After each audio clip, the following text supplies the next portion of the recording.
अस्सलाम वालेकुम दोस्तों। अगर आप 10th क्लास में हो तो आप फील कर रहे हो कि आप बहुत प्रेशराइज फील कर रहे होंगे। आप ये देख रहे हो, सभी लोग पूछ रहे होंगे कि आपका सिलेबस खत्म हुआ है, कितना बाकी है, कितना स्टडी कर रहे हैं। बट अनफॉर्चुनेटली आपको ये प्रेशर आ रहा है उन लोगों से जिस पर आप लोग बहुत ट्रस्ट करते हैं, आपके पेरेंट्स, आपके टीचर्स, क्योंकि वो they are also under stress. वो भी आपके लिए डरे हुए हैं, वो भी आपके लिए परेशान है। बस मैं आपको एक बात ये कहना चाहता हूँ कि आप एक कॉम्प्लेक्स गेम खेल रहे हैं अभी विदाउट प्रॉपर कंट्रोलर। अगर आपके पास कंट्रोलर भी है तो आपके पास इंस्ट्रक्शंस मैनुअल नहीं है जिससे आप एक प्रॉपर प्रोसेस फॉलो कर सकें। तो आइए मैं आपको कुछ इंस्ट्रक्शन मैनुअल्स के बारे में बताता हूँ, और उससे पहले हम डिस्कस करेंगे दो दोस्तों के बारे में। एक दोस्त का नाम है समीर और दूसरे का नाम राहुल। राहुल एक सिंसियर स्टूडेंट था। वो गेम बहुत अच्छी तरीके से खेल रहा था, यानी पढ़ाई बहुत अच्छी तरीके से कर रहा था। उसके पास कंट्रोलर पे बस वो एक ही बटन प्रेस करता था, स्टडी स्टडी स्टडी। और ताज्जुब की बात यह है वो सक्सेस हो गया, उसको 98% मार्क्स आए। तो जब उसको 98% मार्क्स आए, उनके पेरेंट्स ने सारे मोहल्ले में मिठाई बांटी। और Rahul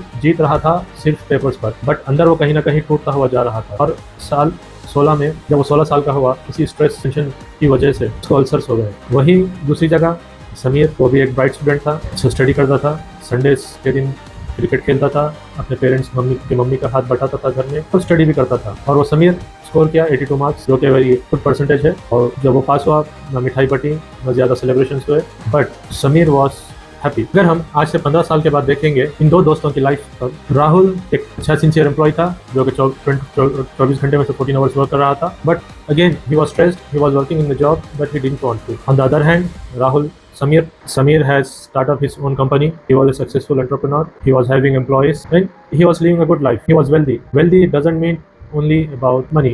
It's about having good relationships, peace of mind, healthy life and much more. क्योंकि राहुल एक एम्प्लॉय बनकर रह गया, समीर एक बिजनेसमैन। दोनों में डिफरेंस ये था कि राहुल बस एफर्ट्स डालता था, समीर अंडरस्टैंड करता था। क्योंकि सक्सेस का फॉर्मूला यही है कि efforts and understanding is equals to success. तो आइए दोस्तों, हम हमारे सोसाइटी के long term socio economic statistics को समझने की कोशिश करेंगे। हम अभी क्लास में 100 स्टूडेंट्स को लेंगे फॉर एन एग्जांपल।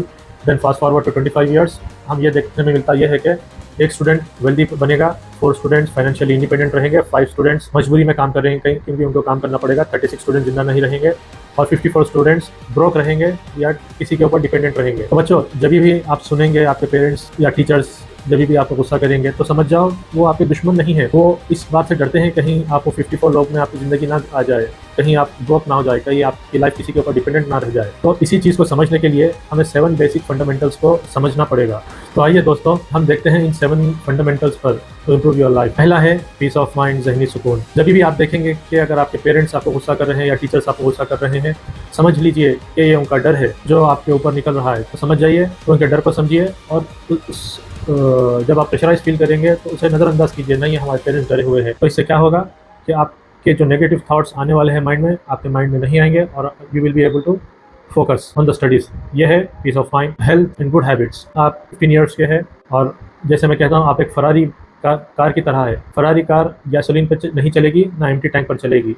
तो इसीलिए आपको हेल्दी फूड खाना है, जंक फूड नहीं खाना है, प्रॉपर स्लीप लेना है, 8 आवर्स की प्रॉपर पढ़ना है, और साथों साथ आपको फिजिकल एक्टिविटी करना है, यानी गेम्स खेलना है, cricket, football, volleyball. Be away from digital distraction. And the third one is loving relationships. अगर आप ये देखते हैं कि आपके पेरेंट्स आपको गुस्सा कर रहे हैं, समझ जाइए ऑब्वियसली वो डरे हुए हैं आपके फ्यूचर के लिए, कहीं आप वो 54% में ना आ जाए। जो लोग 1% या 5%, 4% में आते हैं, वो लोग की लाइफ बहुत अच्छी होती है। वो लोग अपने पेरेंट्स से मोहब्बत करते हैं। और एक बात यह है कि success is also a people skill. Imagine करिए, आप एक गेम में प्लेयर 1 है और आपकी फैमिली प्लेयर 2 और प्लेयर 3 है। अगर आप घर में ही अच्छे प्लेयर्स नहीं बना सक रहे हैं, तो लाइफ में कहीं भी जाइए आप, you will not be a good player. तो इसीलिए ये सिंपल टेस्ट है, देखिए कि आप घर में कितना लाभ हंसते हैं आपके पेरेंट्स के साथ, आपके भाई बहनों के साथ। अगर आप कुछ प्रॉब्लम आइडेंटिफाई है तो talk to your parents and solve them. Fourth one is financial freedom. Here comes financial freedom. Obviously, if you are having all these 7 fundamentals, you will be gaining financial freedom. Imagine ये करिए कि एक दिन आप कहेंगे कि daddy रहने दीजिए, मम्मी रहने दीजिए, सब मैं देख लूंगा खर्चा। फाइनेंशियल फ्रीडम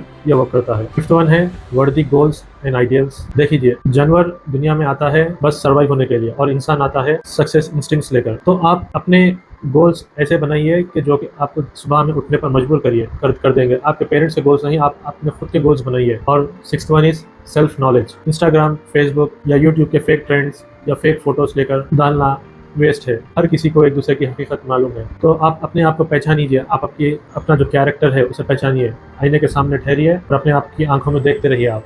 तो जब होगा क्या, पहले आप जितने भी गलत काम करे हैं या जो भी नेगेटिव वर्क जो भी करे हैं वो आपके माइंड में आएगा, फिर आपको पछतावा शुरू होगा।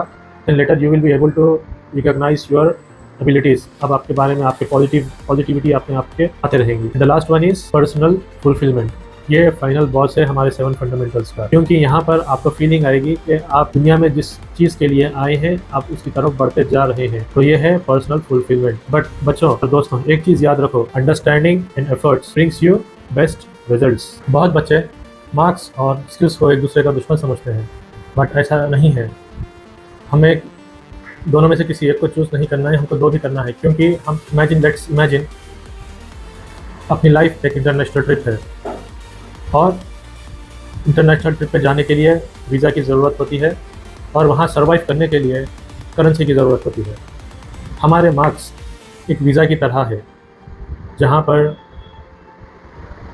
कंट्री में एंटर होने के लिए मार्क्स देखा जाता है। फर्स्ट ऑफ ऑल मार्क्स एक लेज़ी फिल्टर की तरह काम करता है, क्योंकि दुनिया हमारे इस इंडिया में बिलियंस पॉपुलेशन है और लोग यहाँ पर कई तरह के स्किल्ड है और कंपनीज जैसे IIT, IIMs और कई दीगर कंपनीज मार्क्स को एक लेज़ी फिल्टर की तरह इस्तेमाल करते हैं। और ऑब्वियसली आपके मार्क्स अगर कम हैं तो your resume will be on the dustbin. तो हमारे इस मार्क्स को, हमारे इस रेज्यूमे को डस्टबिन में जाने से बचाने के लिए हमको obviously we have to get good marks. But the catch is once we get into the high networking zone जैसे IIT, IIMs में जब हमको एडमिशन मिल जाएगा, मार्क्स बिकम्स इनवैलिड। हमें दूसरी कंट्री में सर्वाइव करने के लिए मार्क्स नहीं चाहिए। हम वीज़ा बताकर तो खाना खरीद नहीं सकते ना, उसके लिए हमको स्किल्स चाहिए, करेंसी चाहिए। मार्क्स आपको जॉब देती है और स्किल्स आपको प्रमोशन दिलवाती है। तो बच्चों, फोकस ये करिए कि मार्क्स के साथ साथ स्किल्स भी इम्प्रूव करते रहिए। स्किल्स एक सॉफ्टवेयर की तरह है जिन्हें हमें हर साल अपडेट करते रहना पड़ेगा। मार्क्स बस एक बार आ गए हैं तो हमेशा वही रहेंगे और आपके कैरियर में आपकी लाइफ के फॉर स्टार्टिंग 5 to 6 ईयर्स आपको मार्क्स काम करेंगे। उसके बाद obviously you have to work on your skills. और मार्क्स बताता है कि आप एक रिस्पॉन्सिबल स्टूडेंट हो, आप जिम्मेदारी समझते हो और मेहनत कर सकते हो, चीज़ें ज़्यादा देर तक याद कर सकते हो। इसका और एक अब हो सकता है कि आप बोलेंगे स्टेट टॉपर बनना क्या ज़रूरी है, मार्क्स आ गए हैं ना बस है। इसे हम जिम एनोलॉजी के ज़रिए से समझेंगे। स्टेट टॉपर बनने के लिए आपका मेंटल मसल स्ट्रांग होना बहुत ज़रूरी है। You should be able to work under pressure, you should be able to manage the stress, time management, stress management और बहुत सारे मैनेजरियल स्किल्स आप सीखेंगे उस दौरान। तो जो स्टूडेंट स्टेट टॉपर बन सकता है वो he will be able to work under pressure, work under stress, he will be able to manage the stress, he will be able to do proper time management. But वो skills Fortune 500 companies, top 500 companies के जो CEOs है उनके skills से match करते हैं। तो it is not about showing the people that you are the state topper, it is about yourself, it is to improve your memory muscle, mental muscle, जो कि दुनिया के 1% लोगों के स्किल्स से मैच करता है। और क्रेडिबिलिटी ये भी है, जब आप स्टेट टॉपर बनेंगे सोसाइटी भी सोचेगी कि बहुत काबिल इंसान है, काबिल बच्चा है और इसका कैरियर बहुत ब्राइट है। तो फाइनल वर्डिक्ट क्या है दोस्तों? मार्क्स या skills, do both, don't choose anyone. Marks आप इसीलिए लाइए क्योंकि आप अपनी आज़ादी खरीद दूसरों को खुश करने के लिए नहीं, बल्कि अपनी आज़ादी खरीदने के लिए आप ज़्यादा मार्क्स लेकर आइए। और जब आप ज़्यादा मार्क्स लेकर आएंगे तो आप अपनी पसंद का कैरियर चूज़ कर सकेंगे और you will be recognised as a responsible student जो अंडर प्रेशर वर्क कर सकता है। उसके लिए टाइम मैनेजमेंट बहुत इंपॉर्टेंट है। बस मार्क्स खिलाना इंपॉर्टेंट नहीं है, मार्क्स के साथ साथ स्किल्स पर भी फोकस करना ज़रूरी है, क्योंकि मार्क्स बताता है कि आप एक रिस्पॉन्सिबल स्टूडेंट थे और स्किल्स बताता है कि आप एक रिस्पॉन्सिबल लीडर हो और you will be able to lead the team properly. और रिमेंबर करिए, ये याद रखिए कि understanding and efforts will give you best results. और स्किल्स के लिए दोस्तों कम्युनिकेशन स्किल्स पर फोकस कीजिए, फाइनेंशियल लिटरेसी पर फोकस कीजिए, इमोशनल क्वेश्चन पर फोकस कीजिए, पब्लिक स्पीकिंग है, कोडिंग है, ये सब सारे स्किल्स ज़रूरी है। These are the basic skills for now. और अगर आपको ये वीडियो अच्छी लगी तो प्लीज़ इस वीडियो को दूसरे स्टूडेंट्स और पेरेंट्स के साथ शेयर कीजिए। शुक्रिया।